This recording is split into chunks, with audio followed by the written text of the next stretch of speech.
Salut à tous, hello everyone, j'espère que vous allez bien. Donc alors aujourd'hui on se retrouve pour une nouvelle vidéo qui j'espère va vous plaire. Ou comme vous le voyez, on va répondre à la question pourquoi les Ferrari sont-elles rouges?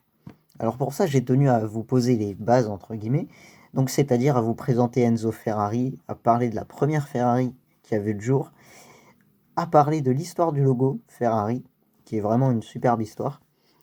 Et ensuite de répondre à cette fameuse question, pourquoi les Ferrari sont-elles rouges et parfois jaunes? Alors Enzo Ferrari, de son nom complet Enzo Anselmo Giuseppe Maria Ferrari, né en 1898 et mort en 1988, est un jeune Modénois, donc qui vit dans la ville de Modène. Euh, alors, il était pilote automobile et il courait pour l'écurie, ça c'est intéressant à savoir, Alfa Romeo. Donc Alfa Romeo est plus vieux que Ferrari. Et donc il courait pour l'écurie Alfa Romeo. Et en 1929, donc c'est-à-dire à l'âge de 31 ans si je ne me trompe pas, il lança la Scuderia Ferrari, donc Scuderia qui signifie écurie, donc écurie Ferrari. Et donc de là, il lança sa première voiture, donc de route de moins, la Ferrari 125S. Donc alors c'était plus précisément en 1947. Donc elle était motorisée par un V12 de 118 chevaux. Et quand on voit la voiture, 118 chevaux, on se dit que ça suffit. Parce qu'elle a l'air très légère. J'ai pas le poids là comme ça, mais elle a l'air très légère. Bien, ensuite, je vais vous parler de l'histoire du logo Ferrari, donc que vous connaissez tous, hein, le voici à l'écran.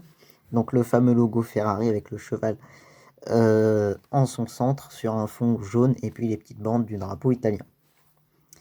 Donc alors vous allez me dire pourquoi un cheval? Eh bien en fait ça remonte oui, à longtemps quoi. Alors on commence avec l'aviateur, le célèbre aviateur italien Francesco Baracca, donc, qui a combattu notamment lors de la Première Guerre mondiale. Alors il trouva la mort sur les terres autrichiennes lors d'un combat. Donc son avion, bah, il est tombé quoi. Voilà. On a retrouvé son corps quelques jours après.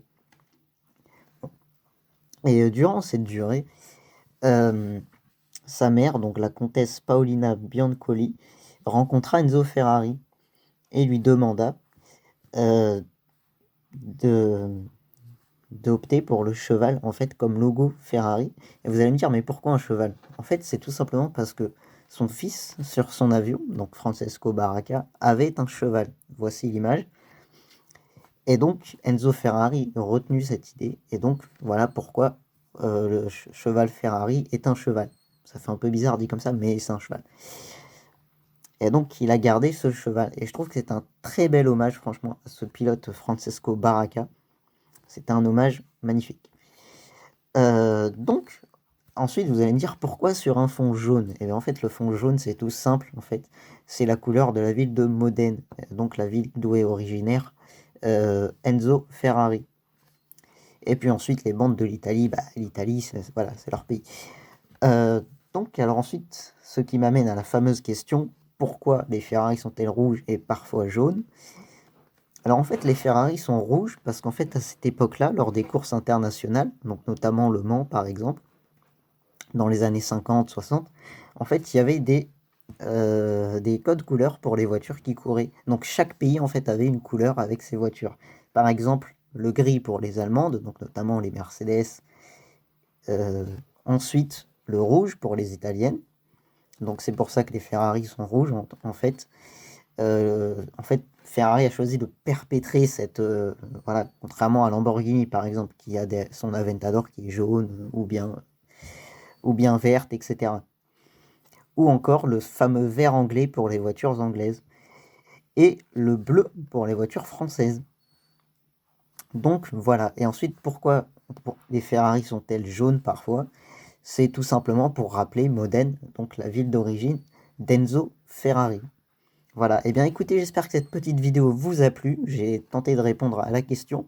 Enfin non, j'ai répondu à la question. J'ai répondu à cette question, j'espère que ça vous a plu. N'hésitez pas à vous abonner, à commenter, partager, liker et à me suivre sur Instagram. J'ai ouvert mon compte, je suis content. Bon bref, voilà, donc n'hésitez pas et nous on se retrouvera pour une prochaine vidéo qui j'espère vous plaira. Allez, salut, bye.